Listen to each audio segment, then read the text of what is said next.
So, 9 and 10, which many would say sum up the whole purpose of the Bill of Rights. Starting with Amendment 9, this is a rather strange one. It's short and rather vague, and I decided I'm going to let you see it word for word. Gotta love Wikipedia. So let me move the screen so you can see it. Here we go. The enumeration in the Constitution of certain rights shall not be construed to deny or disparage others retained by the people. That's from Wikipedia, and don't worry, I've read it many times. I know that that is correct. I know that Wikipedia is not always reliable, but it is in this case. So, let's get this back up here. The Ninth Amendment protects other rights that are retained by the people, but it doesn't really say what those other rights are.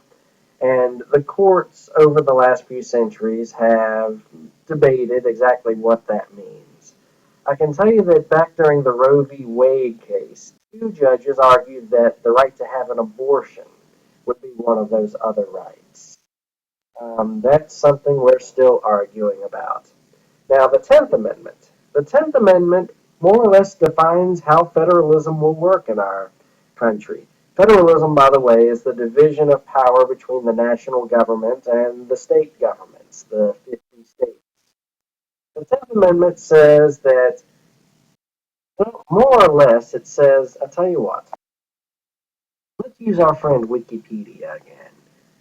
The 10th Amendment. I almost know this one verbatim, but not quite.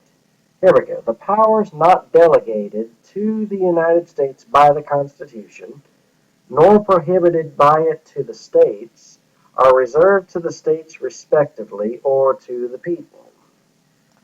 What that means is that anything that's in the Constitution that's given to the national government, that will be a national power. If it's given to the states, then obviously it's a state power. However, if it's just not mentioned in the Constitution, then we're going to assume it's the rights of the states respectively or the people. The word respectively means in that order. So it's the rights of the states, and if the states don't act on it, then it's the rights of the people. So the 10th Amendment basically says that when in doubt, leave it up to the states. Now, as your textbook will explain, in reality, this has been implemented more to mean that if the federal government doesn't act on it, then it's up to the states. However, if the courts read that closely, they might realize that unless the power is given to the national government, it's a state's right.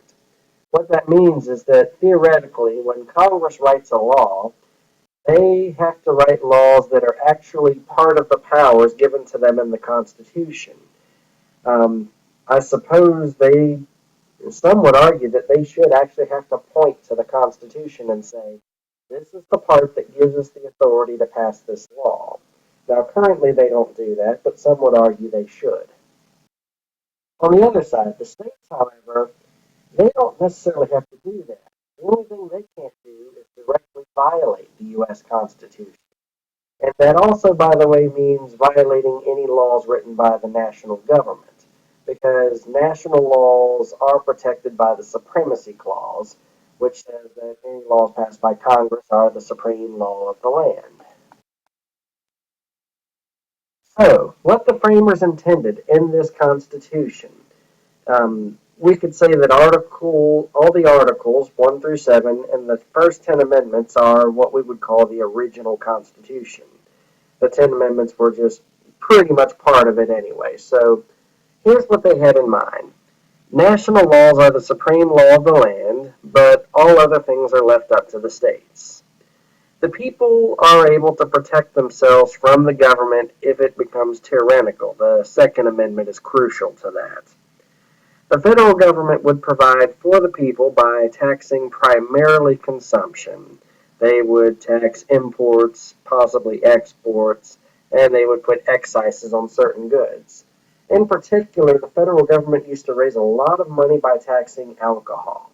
There were duties on imports, and there were also taxes on domestic alcohol. The states would retain significant autonomy in this system. That is, the states would still have a lot of freedom to govern themselves. But the federal government would ensure necessary unity